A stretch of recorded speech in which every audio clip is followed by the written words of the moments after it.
नमस्कार मित्रांनो, आपले स्वागत आहे आजच्या आपल्या या नवीन ब्लॉगमध्ये. आज आपण जाणार आहोत एका नवीन देवस्थानच्या दर्शनाला. जसे विदर्भातील शेगाव देवस्थान प्रसिद्ध आहे, तसेच आमच्या वर्धा जिल्ह्यातील आजनसरा हे देवस्थानसुद्धा त्याच धर्तीवर अतिशय प्रसिद्ध आहे. आजनसरा येथे संत भोजाजी महाराज यांची समाधी असून हे अतिशय पुरातन मंदिर आहे. संपूर्ण तयारी झालेली आहे. घराला कुलूप लावून आता आपण निघणार आहोत आपल्या या अतिशय महत्त्वाच्या अशा प्रवासाला. पावसामुळे बऱ्याच दिवसापासून बाहेर फिरायला जायला मिळालं नसल्यामुळे पार्थ अतिशय उत्साही आहे आणि आता आपण सुरुवात करणार आहोत आपल्या या नवीन महत्त्वपूर्ण अशा प्रवासाला. चला, आता आपण पोहोचलेलो आहोत खैरी येथील टी पॉईंटवर. इथून आता आपण उजवीकडे वळणार आहोत. उजवीकडून सरळ 5 किलोमीटर अंतर पार केल्यावर आपण पोहोचणार आहोत हैदराबाद हायवे येथे. हा रस्ता अतिशय हिरवाईने नटलेला आहे. वर आकाशातून कोवळी ऊन आणि रस्त्याच्या दुतर्फा असलेल्या हिरव्यागार झाडीतून मार्ग काढत आपण एक स्वर्गीय आनंद घेत हा प्रवास करणार आहोत. अतिशय सुंदर असा हा मार्ग, दुतर्फा हिरवीगार शेत आणि शेताच्या मधोमध जाणारा हा रस्ता सर्वांचं मन मोहून घेत आहे. असा हा सुंदर असा प्रवास, आणि या प्रवासाच्या अंती आपण जाणार आहोत आजनसरा येथे संत भोजाजी महाराजांचे समाधीचे दर्शन घेण्यासाठी. हा विस्तीर्ण असा हैदराबाद हायवे आपण या हायवेच्या खालून दुसऱ्या दिशेने त्या साईडला जाऊन या हायवेवर प्रवेश घेणार आहोत. हे वडकी गाव या हायवेला लागून असल्याने बाजारपेठेचं ठिकाण असल्यासारखं सुंदर असं हे गाव आहे. इथे तुम्ही पेट्रोल वगैरे भरू शकता. आता आपण हायवेला लागलेलो आहोत. इथून आपण सरळ जाणार आहोत. आपण जोपर्यंत पोहणा गाव येत नाही तोपर्यंत याच मार्गावर राहणार. दुतर्फा असलेली हिरवीगार झाडे आणि शेत पाहून आपलं मन प्रसन्न होत आहे. निळ्या आकाशातले पांढरे ढग आणि त्या खालून वाहणारी ही वर्धा नदी. दुथडी वाहून ही वर्धा नदी वाहताना आपण पाहू शकतो. पावसाळ्याचे दिवस असल्याने वर्धा नदी अतिशय सुंदर रूप घेऊन वाहत आहे. या हायवेवरून प्रवासाचा आनंद घेत आता आपण पोहोचणार आहोत पोहणा या गावाच्या ठिकाणी. हा प्रवास अतिशय आनंददायक आहे, कारण बऱ्याच दिवसानंतर पावसानंतर आपण या प्रवासासाठी निघालेलो आहोत. या प्रवासाचा आनंद घेत घेत गोष्टी करत करत आपण पोहोचणार आहोत आजनसरा येथे. आजनसरा हे वर्धा जिल्ह्यातील अतिशय प्रसिद्ध असं देवस्थान आहे. या प्राचीन देवस्थानात संत भोजाजी महाराजांची समाधी असून या ठिकाणी पुरणप्रसाद हा खूप प्रसिद्ध आहे. शिस्तबद्ध अशा पद्धतीने या देवालयाचे प्रशासन पाहिले जाते आणि भक्तांना फार चांगल्या प्रकारची सुविधा येथे उपलब्ध करून दिल्या जाते. हे जे आपण गाव बघत आहोत हे पोहणा गाव आहेत. या गावातून आता आपण आत जाऊन उजव्या हाताने वळणार आहोत. रस्त्याच्या दुतर्फा सुंदर फुलांनी नटलेली ही हिरवीगार झाडे खूपच आकर्षित करत आहेत. ही शेती बघून मनाला खूप आनंद मिळत आहे. आपण आता आजनसराच्या जवळच पोहोचलेलो आहोत. इथून थोड्या अंतरावर बोपापूर हे गाव आहे आणि बोपापूरमधून थोडं पुढं गेल्यावर आपल्याला आजनसरा येथे आपण पोहोचणार आहोत. आपण गावाच्या आतील रस्त्यातून जात असल्याने काही ठिकाणी आपल्याला रस्ते जरासे खराब मिळतील, पण तसं पाहिलं तर रस्ता हा पक्का असल्याने व मजबूत असल्याने आपल्याला प्रवासात कुठलाही त्रास न होता आपण सहज आजनसरा येथे पोहोचू शकतो. पावसाळ्याचे दिवस असल्याने थोडासा रस्ता खराब असू शकतो.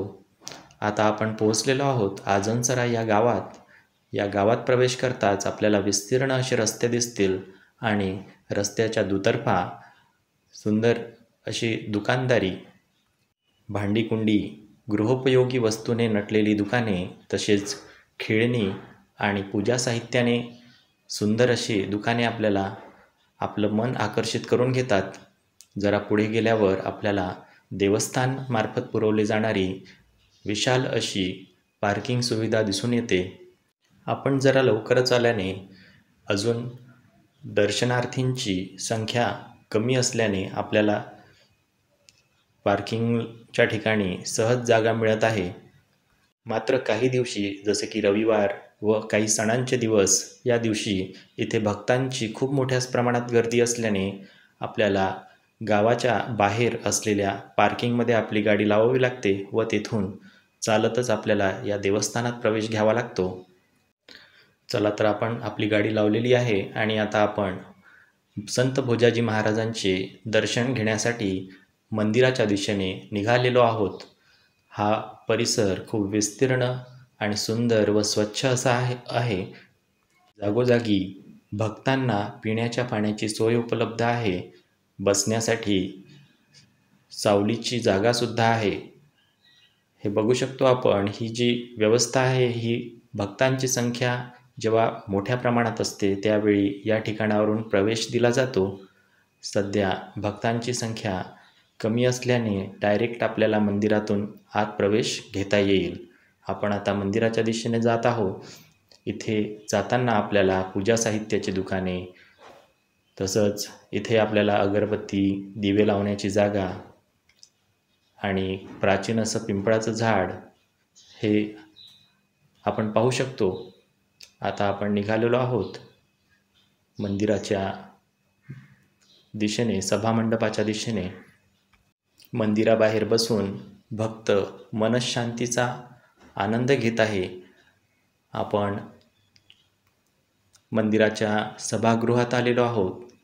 इथे बसण्यासाठी सुंदर अशी व्यवस्था असून भक्त इथे चटईवर बसून संत भोजाजी महाराजांचे नामस्मरण करत आहेत. आम्ही सुद्धा तयारीत आलेलो आहोत. मंदिरात प्रवेश करताच दुतर्फा पूजा साहित्याची दुकाने आहेत. इथून मंदिराच्या गर्भगृहात जाण्यासाठी एक चटई टाकलेली आहे. तिथून पुढे गेल्यावर आपल्याला 2 मार्ग दिसतील. यातल्या उजव्या मार्गाने आपण भोजाजी महाराजांच्या समाधीपर्यंत दर्शन घेण्यासाठी जाऊ शकतो आणि जो डावीकडचा मार्ग आहे तिथून आपल्याला बाहेर निघण्याची व्यवस्था केलेली आहे. भक्तगण अतिशय समाधानाने इथे बसून भोजाजी महाराजांचे नामस्मरण करत आहेत. इथे मंदिराच्या 2 प्रवेशद्वारावर सुद्धा गणपतीची आणि देवीची मूर्ती लागलेली आहे. तिथे सुद्धा भाविकगण पूजा साहित्य घेऊन पूजा अर्चना करतात. कितीही गर्दी असली तरी इथल्या व्यवस्थापनामार्फत भक्तांना सहज दर्शन उपलब्ध होईल याची व्यवस्था केलेली असते. यानंतर इथे आपण बाहेर आलेलो आहोत. पूजा अर्चना करण्याच्या ठिकाणी आपल्याला व्हिडिओ शूटिंगची मनाई असल्याने आपण दर्शन घेऊन बाहेर आलेलो आहोत. इथे बाहेर आल्यानंतर आपल्याला स्वच्छतागृह दिसत आहेत. पुरुष आणि स्त्री यांच्यासाठी स्वतंत्र स्वच्छ अशा स्वच्छतागृहांची इथे भरपूर मोठी सोय आहे. आपण आता निघालेलो आहोत मंदिर प्रशासनामार्फत पुरवण्यात येणाऱ्या प्रसादालयाकडे. इथे केवळ 50 रुपयामध्ये थाळीप्रसाद व 50 रुपयामध्ये पुरणप्रसाद भक्तांना उपलब्ध करून दिल्या जाते. हे 3 मजली असं मोठं प्रसादालय. इथे प्रवेश केल्यावर आपल्याला एखाद्या शांत ठिकाणी आल्यासारखं वाटतं. आजनसरा येथे येणारा प्रत्येक भाविक हा या प्रसादालयात आल्याशिवाय राहत नाही. प्रसादालयात बसण्यासाठी, प्रसाद ग्रहण करण्यासाठी खुर्ची व टेबलांची सोय केलेली आहे.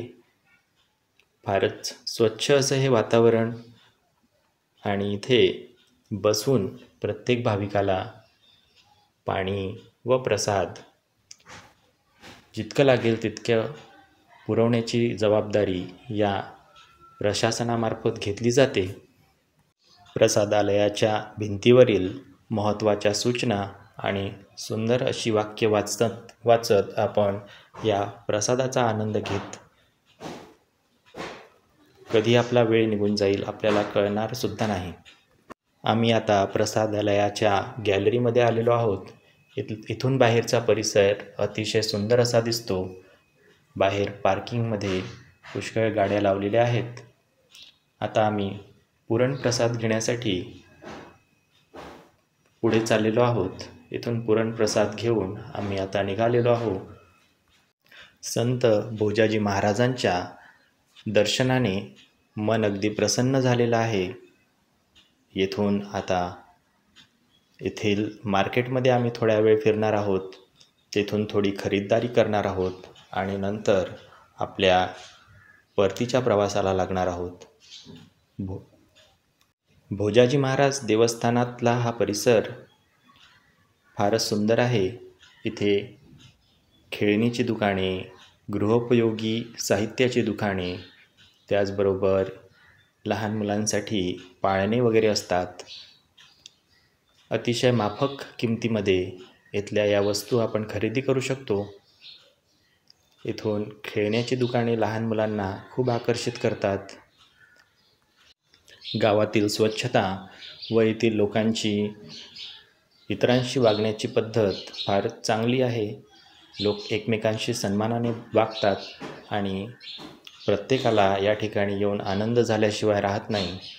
तर तुम्ही पण या ठिकाणी येण्याचे लवकरात लवकर नियोजन करा आणि संत भोजाजी महाराजांचा पुरणप्रसाद व थाळीप्रसाद घ्यायला बिलकुल विसरू नका.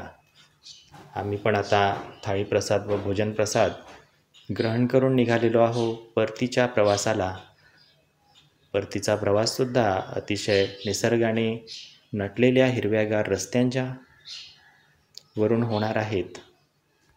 आजचा हा ब्लॉग तुम्हाला कसा वाटला हे कळवायला, कमेंट करायला बिलकुल विसरू नका. असेच चांगले चांगले ब्लॉग आम्ही आमच्या चॅनलवर घेऊन येणार आहोत आणि महत्त्वपूर्ण माहिती तुमच्यापर्यंत पोहोचवणार आहोत. तर पटकन सबस्क्राईब करा आमच्या चॅनलला आणि आम्हाला भरभरून प्रतिसाद द्या.